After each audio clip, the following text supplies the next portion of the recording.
ನಮಸ್ಕಾರ. ನನ್ನ ಹೆಸರು ಡಾಕ್ಟರ್ ವಿನಾಯಕ್ ಮುನಿರತ್ನಂ. ನಾನೊಬ್ಬ ಸೀನಿಯರ್ ಕನ್ಸಲ್ಟೆಂಟ್ ಮೆಡಿಕಲ್ ಆಂಕಾಲಜಿಸ್ಟ್ ಇಲ್ಲಿ ನಮ್ಮ Srishankara cancer hospital and research ಸೆಂಟರಲ್ಲಿ. ಇವತ್ತಿನ ವಿಡಿಯೋದ ಉದ್ದೇಶ ಗ್ಯಾಸ್ಟ್ರೋ ಇಂಟೆಸ್ಟೈನಲ್ ಕ್ಯಾನ್ಸರ್ಸ್ ಬಗ್ಗೆ ಒಂದು ಸ್ವಲ್ಪ ಮಾಹಿತಿ ಪ್ಲಸ್ ಅದರ ಟ್ರೀಟ್ಮೆಂಟ್ ಆಪ್ಷನ್ಸ್ ಏನಿದೆ, ಯಾವ ಥರ ಹರಡುತ್ತೆ, ಕಾಸಸ್ ಏನು, ಇದ್ರ ಬಗ್ಗೆ ಒಂದು ಸ್ವಲ್ಪ ಮಾಹಿತಿ ಕೊಡೋದು ಈ ಒಂದು ವಿಡಿಯೋದ ಉದ್ದೇಶ. ಸೊ ಅನ್ನನಾಳದ ಕ್ಯಾನ್ಸರ್ಸು ಮತ್ತು ಸ್ಟಮಕ್ ಕ್ಯಾನ್ಸರ್ಸು ಅದಲ್ಲದೆ ಕರಳು, ಈ ಕ್ಯಾನ್ಸರ್ಸ್ ಬಂದ್ಬಿಟ್ಟು ಗ್ಯಾಸ್ಟ್ರೋ ಇಂಟೆಸ್ಟೈನಲ್ ಕ್ಯಾನ್ಸರ್ಸ್ ಅಂತ ಹೇಳ್ತೀವಿ. ಸೊ ಸ್ಟಾರ್ಟಿಂಗ್ ಬಂದ್ಬಿಟ್ಟು ಅನ್ನನಾಳದ ಕ್ಯಾನ್ಸರ್ ಅಂದರೆ ಇಸೋಫೇಜಿಯಲ್ ಕ್ಯಾನ್ಸರ್ ಬಗ್ಗೆ ಹೇಳಬೇಕಂದ್ರೆ ಮೋಸ್ಟ್ ಕಾಮನ್ ಕಾಸಸ್ ಬಂದ್ಬಿಟ್ಟು ಸ್ಮೋಕಿಂಗ್ ಆ್ಯಂಡ್ ಯಾವುದೇ ಥರದ tobacco use, excessive alcohol intake, ಅದಲ್ಲದೆ ಇನ್ಫೆಕ್ಷನ್ಸ್ ಏನಾದರೂ ರಿಪೀಟೆಡ್ ಆಗೋದು, ಈ ಥರದ್ದೊಂದು ಸಂದರ್ಭದಲ್ಲಿ ಈ ಕ್ಯಾನ್ಸರ್ಸ್ ಬರ್ಬೋದು. ಆ್ಯಂಡ್ ಜೆನೆಟಿಕ್ ಕಾಸಸ್ ಇದೇನಾ ಅಂತ ತುಂಬ ಹಲವಾರು ಜನರು ಕೇಳ್ತಾರೆ ನಮ್ಮ ಹತ್ರ. ಜೆನೆಟಿಕ್ ಕಾಸಸ್ ಆಗಿಂದ ಇದು ಹರಡೋದು, ಈ ಕ್ಯಾನ್ಸರ್ ಬರೋದು ಸ್ವಲ್ಪ ಕಡಿಮೆ. So mainly most common cause ಏನಂತಂದರೆ ಈ ಸ್ಮೋಕಿಂಗು ಮತ್ತು ಟೊಬ್ಯಾಕೋ ಯೂಸ್ ಬಂದ್ಬಿಟ್ಟು ಇದ್ರದ್ದೊಂದು ಮೇನ್ ಕಾಸ್. ಆ್ಯಂಡ್ ಇಸೋಫೇಜಿಯಲ್ ಕ್ಯಾನ್ಸರ್ಸಲ್ಲಿ ಲೋವರ್ ಭಾಗ ಅಂದರೆ ಸ್ಟಮಕ್ಕಿಂಗಂತೂ ಸ್ವಲ್ಪ ಮೇಲ್ಗಡೆ ಭಾಗದಲ್ಲಿ ಬಂದ್ಬಿಟ್ಟು ಅಲ್ಲಿ ಕೆಲವೊಬ್ಬರಿಗೆ ರಿಪೀಟೆಡಾಗಿ ಆ್ಯಸಿಡಿಟಿ ಆಗ್ತಾ ಇರುತ್ತೆ. ಆ್ಯಂಡ್ ಅವರು ಆ್ಯಸಿಡಿಟಿಗಂತ ತುಂಬ ತಿಂಗಳುಗಳಿಂದ ರಿಪೀಟೆಡಾಗಿ ಹೋಗೋದು, ಈ ಆ್ಯಸಿಡಿಟಿ ಇಲ್ಲ ಗ್ಯಾಸ್ ಟ್ಯಾಬ್ಲೆಟ್ಸ್ ತೊಗೊಳ್ಳೋದು, ಈ ಥರ ಮಾಡ್ತಾ ಇದ್ದು ಅದರದ್ದು ಕರೆಕ್ಟಾಗಿ ಚೆಕ್ ಮಾಡಿಸ್ಕೊಳ್ಳಲ್ಲ. ನಾವು ಈ ರಿಪೀಟೆಡ್ ಆ್ಯಸಿಡಿಟಿ ಇನ್ಸ್ಟೆನ್ಸಸ್ ಏನಿದೆ ದಟ್ ಇಟ್ ಸೆಲ್ಫ್ ಏನಂತ ಹೇಳ್ತೀವಿ, ಒಂದು ಕಾಮನೆಸ್ಟ್ ಕಾಸ್ ಆ ಒಂದು ಭಾಗದ ಕ್ಯಾನ್ಸರ್ಗೆ. ಸೊ ಯಾರಿಗಾವುದು ರಿಪೀಟೆಡ್ ಆ್ಯಸಿಡಿಟಿ ಇಶ್ಯೂಸ್ ಇದ್ದರೆ ಅದನ್ನು ಪ್ಲೀಸ್ ಟೆಸ್ಟ್ ಮಾಡಿಸ್ಕೊಳ್ಳಿ. ಅದನ್ನು ಗ್ಯಾಸ್ ಟ್ರಬಲು ಈ ಥರ ಅಂತ ಹೇಳ್ಬಿಟ್ಟು ನಿಗ್ಲೆಕ್ಟ್ ಮಾಡೋದಕ್ಕೆ ಹೋಗಬೇಡಿ. ಸೊ ಈ ಈಸೋಫೇಜಿಯಲ್ ಕ್ಯಾನ್ಸರ್ಸ್ದು ನಾವು ಯಾವ ಥರ ಕಂಡುಹಿಡಿತೀವಿ, ಡಯಾಗ್ನೋಸಿಸ್ ಯಾವ ಥರ ಅಂದರೆ ನಮ್ಮದು ಅನ್ನನಾಳದ ಪೈಪ್ ಏನಿದೆ ಅದರಲ್ಲಿ ಎಂಡೋಸ್ಕೋಪಿ ಅಂತ ಒಂದು ಟೆಸ್ಟ್ ಮಾಡ್ತಾರೆ. ಎಂಡೋಸ್ಕೋಪಿ ಬಂದ್ಬಿಟ್ಟು ಒಂದು ಚಿಕ್ಕ ಕ್ಯಾಮ್ರಾ ಥರ ಹಾಕಿ ಅಲ್ಲೇನಾದರೂ ಆ ಮ್ಯೂಕೋಸಾ ಇಲ್ಲ ಅದರದ್ದು ಲೇಯರ್ಸಲ್ಲಿ ಏನಾದರೂ ತೊಂದರೆ ಇದೆ ಅನ್ನೋ ಅಂತ ನೋಡ್ತಾರೆ. ಇನ್ ಕೇಸ್ ಅದರಲ್ಲಿ ಯಾವುದಾದ್ರೂ ಆ ಥರದ್ದು ತೊಂದರೆ ಕಂಡು ಬಂತು are there is something abnormal ಆ ಥರ ಇದ್ದರೆ ಅದರದ್ದು ನಾವೊಂದು ಬಯೋಪ್ಸಿ ತೊಗೋತೀವಿ. ಬಯೋಪ್ಸಿ ಅಂದರೆ ಒಂದು ಚಿಕ್ಕ ಸ್ಯಾಂಪಲ್ ತೊಗೊಳ್ಳೋದು ಆ ಒಂದು ಭಾಗದ್ದು. ಆ ಸ್ಯಾಂಪಲ್ನ ತೊಗೊಂಡು ಟೆಸ್ಟ್ ಮಾಡ್ತೀವಿ, ಅದರಲ್ಲಿ ಏನಾದರೂ ಕ್ಯಾನ್ಸರ್ ಥರದ್ದು ಅಂಶ ಇದೆನೋ ಇಲ್ವೋ ಅಂತ ನೋಡೋದಕ್ಕೆ ಟೆಸ್ಟ್ ಮಾಡ್ತೀವಿ. ಸೊ ಅದರಲ್ಲಿ ಏನಾದರೂ ಆ ಥರದ್ದು ಕಂಡು ಬಂದರೆ ಅದಕ್ಕೆ ತಕ್ಕಂಗೆ ಸ್ಟೇಜ್ ಮಾಡಬೇಕು. ಸೊ ಫಸ್ಟ್ ನಾವು ಡಯಾಗ್ನೋಸ್ ಮಾಡಬೇಕು ಕ್ಯಾನ್ಸರ್ ಇದೇನೋ ಇಲ್ವೋ ಅಂತ. ಅದು ನೆಕ್ಸ್ಟ್ ಸ್ಟೆಪ್ ಬಂದ್ಬಿಟ್ಟು ಸ್ಟೇಜಿಂಗ್ ಮಾಡಬೇಕು. ಸೊ ಅದೇ ಒಂದು ಜಾಗದಲ್ಲಿದೇನೋ ಇಲ್ಲ ಬೇರೆ ಎಲ್ಲಾದರೂ ಈ ಕ್ಯಾನ್ಸರ್ ಹರಡಿದೆನಾ ಅಂತ ನೋಡೋದಕ್ಕೆ ಸ್ಟೇಜ್ ಮಾಡ್ತೀವಿ. ನಾವು ಸ್ಟೇಜಿಂಗ್ ಯಾವ ಥರ ಮಾಡೋದಂದರೆ ಸ್ಕ್ಯಾನ್ಸ್ ಮಾಡಬೇಕಾಗತ್ತೆ. ಈದರ CT ಸ್ಕ್ಯಾನ್ ಇಲ್ಲಾಂದರೆ ಪೆಟ್ ಸ್ಕ್ಯಾನ್ ಮಾಡಬೇಕು. ಅದರಲ್ಲಿ we will know the exact stage. And treatment ಬಂದು ಈ ಒಂದು ಇಸೋಫೇಜಿಯಲ್ ಕ್ಯಾನ್ಸರ್ಸ್ದು it depends on the stage of the cancer. And stage ಒಂದೇ ಅಲ್ಲ, ಯಾವ ಭಾಗದಲ್ಲಿದೆ. ಸೊ ಇದನ್ನು first upper third, middle third and lower third ಅಂತ ಡಿವೈಡ್ ಮಾಡ್ತೀವಿ ಇಸೋಫೇಗಸ್ನ. So depending on the site ಯಾವ ಭಾಗದಲ್ಲಿದೆ, ಡಿಪೆಂಡಿಂಗ್ ಆನ್ ದಟ್ ನಾವು ಟ್ರೀಟ್ಮೆಂಟ್ ಮಾಡೋದು. ಸೊ ಈ ಅಪ್ಪರ್ 1/3 ಇಸೋಫೇಗಸ್ ಏನಿದೆ ಇದ್ರದ್ದು ಟ್ರೀಟ್ಮೆಂಟ್ ಕಾಮನೆಸ್ಟ್ ಬಂದ್ಬಿಟ್ಟು ರೇಡಿಯೇಷನ್ ಮಾಡ್ತೀವಿ. ಲೋಕಲ್ ಡಿಸೀಸಿಗೆ ನಾನು ಹೇಳ್ತಾ ಇರೋದು. ಲೋಕಲೈಸ್ಡ್ ಅಂದರೆ ಆ ಒಂದು ಭಾಗದಲ್ಲೇ ಇದೆ ಕ್ಯಾನ್ಸರ್ ಅಂದರೆ ಅದಕ್ಕೆ ರೇಡಿಯೇಷನ್ ಮಾಡ್ತೀವಿ. ಆ್ಯಂಡ್ ರೇಡಿಯೇಷನ್ ಜೊತೆಯಲ್ಲಿ ಒಂದು ಚಿಕ್ಕ ಡೋಸಸಲ್ಲಿ ಕೀಮೊಥೆರಪಿ ಕೊಡ್ತೀವಿ. So it is called concurrent radiation and chemotherapy ಅಂತ. ಸೊ ಅದರಲ್ಲಿ it is most of the ಕೇಸಸಲ್ಲಿ ಇಟ್ ಈಸ್ ಕ್ಯೂರಬಲ್.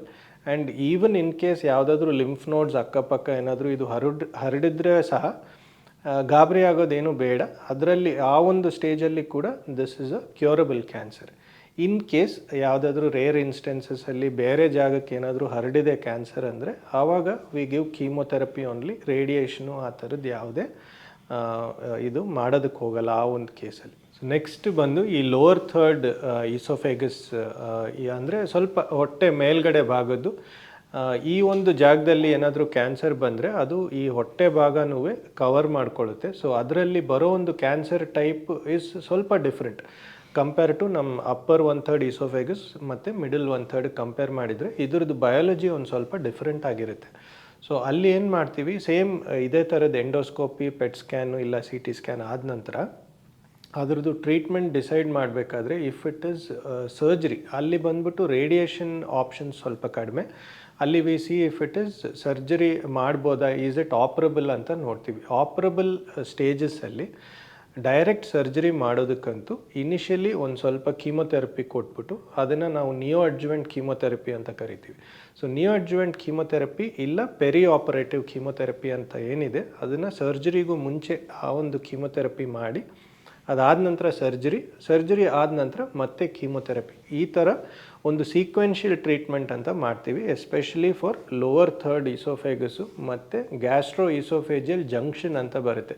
ಅದು ಜಂಕ್ಷನ್ ಅಂದರೆ ಈ ಹೊಟ್ಟೆ ಮತ್ತು ಈಸೋಫೇಗಸ್ಗೆ ಇರೋ ಆ ಒಂದು ಪಾರ್ಟ್, ಅದು ಬಂದ್ಬಿಟ್ಟು GE ಜಂಕ್ಷನ್. ಸೊ ಅಲ್ಲಿ ಈ ಒಂದು ಟ್ರೀಟ್ಮೆಂಟ್ ಆಪ್ಷನ್ನ ಫಾಲೋ ಮಾಡ್ತೀವಿ. ಸೊ ಇದು ಬಂದ್ಬಿಟ್ಟು ಅನ್ನನಾಳದ ಕ್ಯಾನ್ಸರ್ ಬಗ್ಗೆ ಒಂದು ಸ್ವಲ್ಪ ಮಾಹಿತಿ. ಇನ್ನು ನೆಕ್ಸ್ಟ್ ಬಂದ್ಬಿಟ್ಟು ಸ್ಟಮಕ್ ಕ್ಯಾನ್ಸರ್, ಹೊಟ್ಟೆ ಕ್ಯಾನ್ಸರ್ಸ್ ಬಂದ್ಬಿಟ್ಟು ಅಗೇನ್ ನಾನು ನಿಮಗೆ ಇಸೋಫೇಜಿಯಲ್ ಕ್ಯಾನ್ಸರ್ಸ್ ಬಗ್ಗೆ ಏನು ಕಾಸಸ್ ಇರುತ್ತೆ ಅಂತ ಹೇಳಿದೆ. ಆಲ್ಮೋಸ್ಟ್ ಸಿಮಿಲರ್ ಕಾಸಸ್ ಅಲ್ಲಿನೇ ಹೊಟ್ಟೆದು ಕ್ಯಾನ್ಸರ್ ಬರೋ ಒಂದು ಸಾಧ್ಯತೆ ಇದೆ. ಅದಲ್ಲದೆ ರಿಪೀಟೆಡ್ ಪೆಪ್ಟಿಕ್ ಅಲ್ಸರ್ ಡಿಸೀಸು ಇಲ್ಲ ಅಲ್ಸರ್ಸು, ಹೊಟ್ಟೆಯಲ್ಲಿ ಲಾಂಗ್ ಸ್ಟ್ಯಾಂಡಿಂಗ್ ಅಲ್ಸರ್ಸು ಮತ್ತು ಈ H. ಪೈಲೋರಿ ಇನ್ಫೆಕ್ಷನ್ಸ್ ಅಂತ ಬರುತ್ತೆ. ಈ ಒಂದು ಇನ್ಫೆಕ್ಷನ್ಸಲ್ಲಿ ಹೊಟ್ಟೆ ಕ್ಯಾನ್ಸರ್ಸ್ ಬರೋ ಸಾಧ್ಯತೆ ಸ್ವಲ್ಪ ರಿಸ್ಕ್ ಜಾಸ್ತಿ ಆ ಥರದ್ದೊಂದು ಕೇಸಸಲ್ಲಿ. ಸೊ ಈ ಹೊಟ್ಟೆ ಕ್ಯಾನ್ಸರ್ದು ಡಯಾಗ್ನೋಸಿಸ್ ಸಿಮಿಲರ್ ಆಗಿ ಇಸೋಫೇಗಸ್ಗೆ ಏನು ಮಾಡಿದ್ವಿ, ಎಂಡೋಸ್ಕೋಪಿ ಮಾಡಬೇಕು, ಅದಾದ ನಂತರ ಸ್ಟೇಜ್ ಮಾಡಬೇಕು. And depending on the stage, early stage or late ಸ್ಟೇಜಸಲ್ಲಿದೆ, ಯಾವ ಸ್ಟೇಜಲ್ಲಿದೆ ನೋಡಿಕೊಂಡು ಡಿಪೆಂಡಿಂಗ್ ಆನ್ ದ ಸ್ಟೇಜ್ ಅದನ್ನು ಟ್ರೀಟ್ ಮಾಡಬೇಕಾಗುತ್ತೆ. ನಾವು ಅರ್ಲಿ ಸ್ಟೇಜಸಲ್ಲಿ ಗ್ಯಾಸ್ಟ್ರೆಕ್ಟಮಿ ಇಲ್ಲ ಸೆಮಿ ಗ್ಯಾಸ್ಟ್ರೆಕ್ಟಮಿ, ಪಾರ್ಷಿಯಲ್ ಗ್ಯಾಸ್ಟ್ರೆಕ್ಟಮಿ ಅಂತ ಮಾಡ್ತಾರೆ. ಪಾರ್ಷಿಯಲ್ ಅಂದರೆ ಯಾವ ಭಾಗ ಇನ್ವಾಲ್ವ್ ಆಗಿದೆ ಆ ಒಂದು ಭಾಗನ ಮಾತ್ರ ಸರ್ಜರಿ ಮಾಡಿ ತೆಗಿಯೋದು. ಟೋಟಲ್ ಗ್ಯಾಸ್ಟ್ರೆಕ್ಟಮಿಯಲ್ಲಿ ಇಡೀ ಸ್ಟಮಕ್ ಏನಿದೆ ಅದನ್ನು ತೆಗಿತಾರೆ. ಬಟ್ ದೆನ್ ಆ ಥರದ್ದೊಂದು ಸರ್ಜರಿ ಮಾಡಬೇಕಾದ್ರೆ ತುಂಬ ಎಕ್ಸ್ಪೀರಿಯನ್ಸ್ಡ್ ಸರ್ಜನ್ಸ್ ಆಗಲಿ ಇಲ್ಲ ತುಂಬ ಎಕ್ಸ್ಪೀರಿಯನ್ಸ್ ಇರೋ ಕ್ಯಾನ್ಸರ್ ಸೆಂಟರ್ಸ್ ಆಗಲಿ ಅಲ್ಲಿ ಮಾಡಿಸೋದು it is a good option. ಯಾಕಂದರೆ ಸ್ಟೇಜ್ ಮಾಡಬೇಕಾದ್ರೆ ಅವರು ಹೊಟ್ಟೆ ಮಾತ್ರ ಅಲ್ಲ, ಸರೌಂಡಿಂಗ್ ಲಿಂಫ್ ನೋಡ್ಸು ಅದೆಲ್ಲ ಏನಿದೆ ಅದನ್ನೆಲ್ಲ ಎಕ್ಸಾಮಿನ್ ಮಾಡಿ ಕ್ಲಿಯರ್ ಆಗಿ ಸರ್ಜರಿ ಮಾಡಬೇಕು. ಇಲ್ಲಾಂದರೆ ಸರ್ಜರಿ ಮಾಡೋದು ವ್ಯರ್ಥ ಆಗುತ್ತೆ, ವೇಸ್ಟ್ ಆಗೋಗುತ್ತೆ. So it is always best done in a high volume centre ಇಲ್ಲ ಕ್ಯಾನ್ಸರ್ ಸೆಂಟರ್ಸಲ್ಲಿನೇ ಇದನ್ನು ಮಾಡಬೇಕು. In case advanced stages of gastric cancer ಇತ್ತು ಅಂದರೆ ಅಲ್ಲಿ ಸರ್ಜರಿದು ಯಾವುದೇ ಥರದ್ದು ರೋಲ್ ಇರಲ್ಲ. ಅಲ್ಲಿ we do chemotherapy. And chemotherapy ಅಲ್ಲದೆ ಇವಾಗ ನ್ಯೂವರ್ ಟ್ರೀಟ್ಮೆಂಟ್ ಆಪ್ಷನ್ಸ್ ಬಂದಿದೆ ನಮಗೆ. ಟಾರ್ಗೆಟೆಡ್ ಥೆರಪಿ ಇಲ್ಲ ಪ್ರಿಸಿಷನ್ ಮೆಡಿಸಿನ್, ಇಮ್ಯುನೊಥೆರಪಿ, ಈ ಥರದ್ದು ಹಲವಾರು ಟ್ರೀಟ್ಮೆಂಟ್ ಆಪ್ಷನ್ಸ್ ಇದೆ. ಸೊ ತುಂಬ ಜನರಿಗೆ ನಾವು ಸ್ವಲ್ಪ ಹರಡಿದೆ ಇಲ್ಲ ಸ್ಪ್ರೆಡ್ ಆಗಿದೆ ಅಂದರೆ ಭಯ. ಆ್ಯಂಡ್ ಕೀಮೊಥೆರಪಿಯಿಂದ ತುಂಬ ಸೈಡ್ ಎಫೆಕ್ಟ್ಸ್ ಬರುತ್ತೆ, ಕೀಮೊಥೆರಪಿ ಆದ ನಂತರ ಟ್ರೀಟ್ಮೆಂಟ್ ಆಪ್ಷನ್ಸ್ ಇಲ್ಲ, ಈ ಥರದ್ದು ಭಯ ಜನರಲ್ಲಿರುತ್ತೆ. ಸೊ ಆ ಥರದ್ದು ಯಾವುದೇ ಭಯ ಬೇಡ. ಇವಾಗ we have multiple treatment options and tolerable options. ಅಂದರೆ ತೊಗೊಂಡ್ರೆ ತುಂಬ ಟಾಕ್ಸಿಸಿಟಿ ಬರೋದು, ಸೈಡ್ ಎಫೆಕ್ಟ್ಸ್ ಬರೋದು, ಆ ಥರದ್ದು ಮೆಡಿಸಿನ್ಸ್ ನಮ್ಮ ಹತ್ರ ಸದ್ಯಕ್ಕೆ we don't have. Much more evolved and much more advanced medicines ಇವಾಗ ಇರೋದು. ಸೊ ಇನ್ನು ಗ್ಯಾಸ್ಟ್ರಿಕ್ ಕ್ಯಾನ್ಸರ್ಸ್ ಆದ ನಂತರ ಬರೋದು ಕರುಳಿನ ಕ್ಯಾನ್ಸರ್ಸು. ಇವಾಗ ಕರುಳು ಮತ್ತು ಮೋಷನ್ ಹೋಗೋ ಜಾಗ ಇದು ಟೋಟಲ್ ನಾವು ಒಂದು ಸಬ್ಸೆಟ್ ಆಗಿ ನಮಗೆ it is called as colorectal cancers ಅಂತ ಹೇಳ್ತೀವಿ. ಅಲ್ಲಿ ಬರುವಂಥ ಕ್ಯಾನ್ಸರ್ಸ್ದು ಬಯಾಲಜಿ ಅಂದರೆ ಯಾವ ಟೈಪ್ ಕ್ಯಾನ್ಸರ್ಸ್ ಬರುತ್ತೆ ಅಂತ ಹೇಳಿದರೆ ಇಟ್ ಇಸ್ ಆಲ್ಮೋಸ್ಟ್ ಮೋಸ್ಟ್ ಕೇಸಸಲ್ಲಿ ಒಂದೇ ಥರದ್ದು ಬಯಾಲಜಿ ಇರೋ ಕ್ಯಾನ್ಸರ್ಸೇ ಕಂಡು ಬರೋದು. ಎಕ್ಸೆಪ್ಟ್ ಫಾರ್ ಈ ಮೋಷನ್ ಹೋಗೋ ಜಾಗದಲ್ಲಿ ಮಾತ್ರ ಒಂದು ಸ್ವಲ್ಪ ಬೇರೆ ಥರದ್ದು ಸ್ಕ್ವಾಮಸ್ ಸೆಲ್ ಕಾರ್ಸಿನೋಮಸ್ ಅಂತ ಬರುತ್ತೆ. ಮೋಷನ್ ಹೋಗೋ ಜಾಗದಲ್ಲಿ ಬರೋ ಕ್ಯಾನ್ಸರಿಗೆ ಮಾತ್ರ ಟ್ರೀಟ್ಮೆಂಟ್ ಬೇರೆ. ಬಟ್ ಅದಕ್ಕೆ ಮುಂಚೆ ಅದನ್ನು ಡಯಾಗ್ನೋಸ್ ಮಾಡೋದಕ್ಕೆ ನಾವು ಅಪ್ಪರ್ GI ಅಂದರೆ ಈಸೋಫೇಗಸ್ಗೆ ಯಾವ ಥರ ಎಂಡೋಸ್ಕೋಪಿ ಮಾಡಿದ್ವೋ ಕೊಲೊನೋಸ್ಕೋಪಿ ಅಂತ ಮಾಡ್ತಾರೆ.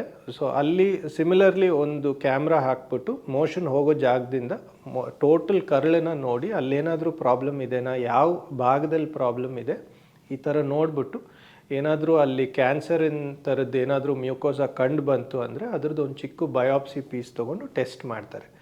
ಆ್ಯಂಡ್ ಅದಾದ ನಂತರ ಸೇಮ್ ನಾನು ಮುಂಚೆ ಹೇಳ್ದಂಗೆ ಅದೇ ಥರದ್ದು ಸ್ಟೇಜಿಂಗ್ ಇನ್ವೆಸ್ಟಿಗೇಷನ್ಸ್ ಮಾಡ್ತೀವಿ. CT ಸ್ಕ್ಯಾನ್ಸ್ ಮಾಡ್ಬೋದು, ಇಲ್ಲಾಂದರೆ PET CT ಮಾಡಿದ್ರೆ we get a correct staging ಸಿಗುತ್ತೆ. ಸೊ ಮೋಷನ್ ಹೋಗೋ ಜಾಗದಲ್ಲಿ ಈ ಕ್ಯಾನ್ಸರ್ ಕಂಡು ಬಂತು ಅಂದ್ಕೊಳ್ಳಿ, ಅಲ್ಲಿ ನಾವು ಸ್ಕ್ವಾಮಸ್ ಸೆಲ್ ಕಾರ್ಸಿನೋಮಾಸ್ ಅಂತ ಹೇಳ್ತೀವಿ. ಅದೊಂದು ಸ್ವಲ್ಪ different type of a cancer. ಅಲ್ಲಿ ಮಾತ್ರ ಜನರಲಿ ಸರ್ಜರಿ ಮಾಡೋದಕ್ಕೆ ಹೋಗಲ್ಲ, they prefer to do radiation ಮತ್ತು ಕೀಮೊಥೆರಪಿ ಮಾಡ್ತಾರೆ ಅರ್ಲಿ ಸ್ಟೇಜಸ್ ಇದ್ದರೆ. ಸರ್ಜರಿ ಅಲ್ಲಿ ಯಾವುದಕ್ಕೆ ಮಾಡಲ್ಲ ಅಂತಂದರೆ ಅಲ್ಲಿ ಸ್ಪಿಂಕ್ಟರ್ ಅಂತ ಇರುತ್ತೆ, ಮೇನ್ಲಿ ಮೋಷನ್ ಕಂಟ್ರೋಲ್ ಮಾಡೋ ಒಂದು ಸ್ಪಿಂಕ್ಟರ್ ಇರುತ್ತೆ. ಸೊ ಸರ್ಜರಿ ಮಾಡಿದವಾಗ ಆ ಸ್ಪಿಂಕ್ಟರ್ ಏನಾದರೂ ನಾವು ಸೇವ್ ಮಾಡೋಕ್ಕಾಗಿಲ್ಲ ಅಂದರೆ ಪರ್ಮನೆಂಟಾಗಿ ಕೊಲಾಸ್ಟಮಿ ಬ್ಯಾಗ್ ಹಾಕುವಂಥರದ್ದು ಪರಿಸ್ಥಿತಿ. ಸೊ ಆದ್ದರಿಂದ ಆ ಒಂದು ಜಾಗದಲ್ಲಿ ಮಾತ್ರ ರೇಡಿಯೇಷನ್ ಪ್ರಿಫರ್ ಮಾಡ್ತೀವಿ. ಸೊ ಅದಲ್ಲದೆ ಇವಾಗ ಬೇರೆ ಜಾಗ ಅಂದ್ಕೊಳ್ಳಿ, ಸ್ವಲ್ಪ ಮೇಲೆ ಹೋಗ್ತಾ ಬೇರೆ ಕರಳಿನ ಭಾಗದಲ್ಲಿದ್ದರೆ, ಸೊ ಅಲ್ಲಿಗೆ ನಾವು ಲೋಕಲ್ ಸ್ಟೇಜ್ ಇತ್ತು ಇಲ್ಲ ಆ ಒಂದು ಭಾಗದಲ್ಲಿ ಮಾತ್ರ ಕ್ಯಾನ್ಸರ್ ಇತ್ತು ಅಂದರೆ ಅದನ್ನು ಆಪ್ರೇಟ್ ಮಾಡಿ ತೆಗಿಬೋದು. ಇನ್ ಕೇಸ್ ಏನಾದರೂ ಹರಡಿತ್ತು ಆ ಥರ ಏನಾದರೂ ಇದ್ದರೆ then again as I said chemotherapy ಮಾಡಬೇಕಾಗುತ್ತೆ. ಆ್ಯಂಡ್ ಒಂದಿಷ್ಟು ಟೆಸ್ಟ್ಸ್ ಮಾಡ್ತೀವಿ. ಇನ್ ಕೇಸ್ ಕೀಮೊಥೆರಪಿ ಜೊತೆಯಲ್ಲಿ ನಾವೇನಾದರೂ ಬೇರೆ ಮೆಡಿಸಿನ್ ಆ್ಯಡ್ ಮಾಡಿ ಬೆನಿಫಿಟ್ ಇಂಪ್ರೂವ್ ಮಾಡ್ಬೋದೇನೋ ಅಂತ ನೋಡೋದಕ್ಕೆ ಆ ಬಯಾಪ್ಸಿ ಸ್ಯಾಂಪಲಲ್ಲಿನೇ ಒಂದಿಷ್ಟು ಟೆಸ್ಟ್ಗಳನ್ನು ಮಾಡಿಬಿಟ್ಟು ಡಿಪೆಂಡಿಂಗ್ ಆನ್ ದಟ್ ಟ್ರೀಟ್ಮೆಂಟ್ ಮಾಡೋದು. ಸೊ ಈ ಕರುಳಿನ ಕ್ಯಾನ್ಸರ್ಸ್ ಏನು ಹೇಳ್ತಾರೆ ಅದಕ್ಕೆ ಒಂದು ಸೆಟ್ ಕಾಸ್ ಅಂತ ಇರೋದಿಲ್ಲ. ಸೊ ಯಾವ ಕಾರಣಕ್ಕೆ ಬರುತ್ತೆ ಈ ಒಂದು ಕ್ಯಾನ್ಸರ್ ಕರುಳಿಂತು ಅಂತ ಒಂದು ಪಿನ್ ಪಾಯಿಂಟ್ ಮಾಡಿ ಹೇಳೋದಕ್ಕೆ ಸ್ವಲ್ಪ ಕಷ್ಟ. ಬಟ್ ದೆನ್ ಡಯಟ್ರಿ ಇನ್ಫ್ಲೂಯೆನ್ಸಸ್ ತುಂಬಾ ಇರುತ್ತೆ ಕರುಳ ಮೇಲೆ. ಡಯಟ್ರಿ ಇನ್ಫ್ಲೂಯೆನ್ಸಸ್ ಅಂದರೆ ಎಸ್ಪೆಷಲಿ ಈ ರೆಡ್ ಮೀಟ್ ಈ ಥರದ್ದು, ಇಲ್ಲ ಲ್ಯಾಕ್ ಆಫ್ ಫೈಬರ್, ತುಂಬಾ ಎಕ್ಸೆಸಿವ್ ಕಾರ್ಬೋಹೈಡ್ರೇಟ್ ರಿಚ್ ಡಯಟು, ಮತ್ತು ಈ ಫೈಬರ್ ಇಲ್ಲದೆ ಇರೋ ಡಯಟು, ಈ ಥರದ್ದು ಒಂದಿಷ್ಟು ಡಯಟ್ಗಳಲ್ಲಿ there can be a risk of colon cancer ಅಂತ ಹೇಳ್ತೀವಿ.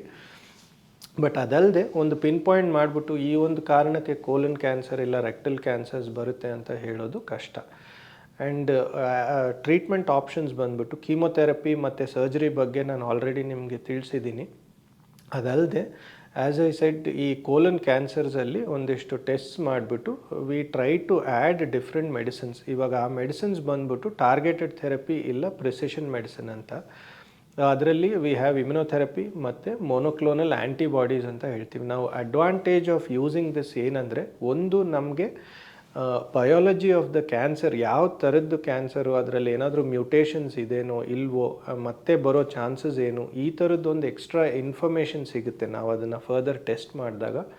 And when we use targeted therapy, ಈ ಒಂದು ಮೊನೊಕ್ಲೋನಲ್ ಆ್ಯಂಟಿಬಾಡೀಸ್ ಆಗಲಿ ಇಲ್ಲ ಇಮ್ಯುನೊಥೆರಪಿ ಆಗಲಿ, ಅಡ್ವಾಂಟೇಜ್ ಏನಂದರೆ ಅಲ್ಲಿ ಟಾಕ್ಸಿಸಿಟಿ ತುಂಬಾ ಕಡಿಮೆ. ಆ್ಯಂಡ್ ನಾವು ಇವಾಗ ಕೀಮೊಥೆರಪಿ ಕೊಟ್ಟಾಗ ಕೀಮೊಥೆರಪಿ ಇಷ್ಟೇ ಸೈಕಲ್ ಅಂತ ಕೊಡೋದು, ಕೆಲವೊಬ್ಬರಿಗೆ 4 ಸೈಕಲ್ಸ್ ಇಲ್ಲ 6 ಸೈಕಲ್ಸ್ ಈ ಥರ ಕೊಟ್ಬಿಟ್ಟು ಅದನ್ನು ಸ್ಟಾಪ್ ಮಾಡಬೇಕಾಗತ್ತೆ. ಬಟ್ ಈ ನ್ಯೂವರ್ ಮೆಡಿಸಿನ್ಸಲ್ಲಿ ಏನಿದೆ, ವಿ ಕ್ಯಾನ್ ಕಂಟಿನ್ಯೂ ಒಂಥರ ಮೇಂಟೆನೆನ್ಸ್ ಥೆರಪಿ ಥರ for a particular time period ಏನಿದೆ ಅದನ್ನು ಕಂಟಿನ್ಯೂ ಮಾಡ್ಬೋದು.